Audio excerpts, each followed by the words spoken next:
Karen demanded all of my ranch properties, then tried to ruin me when I said no. Have you ever faced someone so entitled they thought they could take everything you own just because they wanted it? That's exactly what happened to me when Karen, my neighbor from the upscale gated community nearby, set her sights on my family's sprawling ranch. What started as a bold demand spiraled into a vicious campaign to destroy my livelihood. But her arrogance blinded her to the strength of truth and the consequences of her actions. It all began on a crisp autumn morning at my ranch, a 200-acre haven in Montana that's been in my family for 3 generations. I was fixing a fence near the property line when Karen's sleek black SUV rolled up, kicking up dust.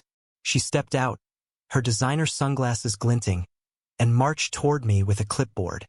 "Mr. Dawson," she said, her tone dripping with condescension, "I'm here to discuss your properties. My husband's development firm needs this land for a luxury resort. Name your price." I blinked, stunned. "This land isn't for sale, ma'am. It's my home, my livelihood. My family's ranch wasn't just dirt, and grass. It was where my grandfather taught me to ride, where my kids learned to fish in the creek." Karen scoffed, waving her hand. "Everything's for sale. You're sitting on a gold mine, and frankly, you're wasting it with cows." She wrinkled her nose. I told her firmly, "No deal," and turned back to my work. But Karen wasn't done. "You'll regret this," she snapped before storming off. I thought that was the end of it, but Karen wasn't used to hearing no. Within days, strange things started happening. My mailbox was stuffed with fake eviction notices claiming I'd defaulted on a loan I never took. Then, my biggest buyer, a local butcher, canceled a contract, saying he'd heard I was selling contaminated beef. Rumors swirled in town, whispers that I was bankrupt, cruel to my animals, even running illegal operations. My gut told me Karen was behind it, but I had no proof. Yet, the truth started to unravel when my friend Jake, a bartender at the local pub, overheard Karen bragging to her real estate cronies. "That stubborn rancher will crack soon," she'd said, laughing. "A few more rumors, and he'll beg me to take his land." Jake recorded it on his phone and sent it to me. I was furious but kept my cool. I needed more than a barroom boast to stop her. That's when an unexpected ally stepped in. Mrs. Clara, the 70-year-old widow who ran the town's historical society. Clara had been quietly digging into Karen's past after hearing the rumors about me. "That woman's trouble," Clara told me over coffee. "I found something you'll want to see." Clara uncovered public records showing Karen's husband's firm had a history of shady deals, bribing officials, falsifying documents, and strong-arming landowners. Even better, Clara's nephew, a lawyer, found that Karen had been forging signatures on fake property claims, including one filed against my ranch.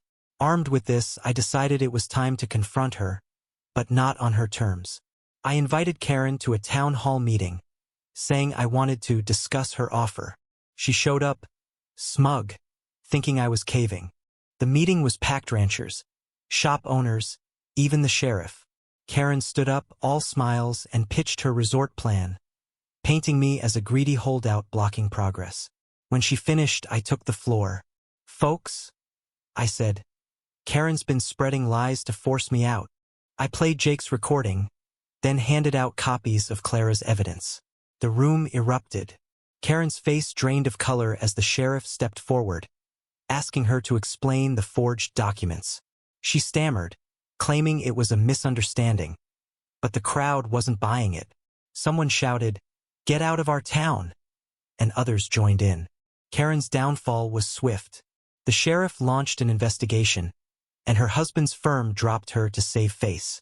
The fake claims against my ranch were thrown out, and my buyers came back with apologies. Karen tried to sell her mansion and flee, but the town's realtors, loyal to their own, refused to list it. Last I heard, she was stuck, her reputation in tatters, her resort dreams crushed. I even got a call from a state attorney thanking me for exposing her schemes. They were building a case against her firm. Standing on my porch tonight, watching the sunset over my ranch, I feel a quiet pride. Karen thought she could bully me into submission, but she underestimated the power of community and truth. My land's still mine, my family's legacy intact. I'm no hero, just a man who stood his ground. But I wonder, what would you have done in my shoes? Was I right to fight back? Or should I have let her lies run their course? Share your thoughts, I'd love to hear where you stand.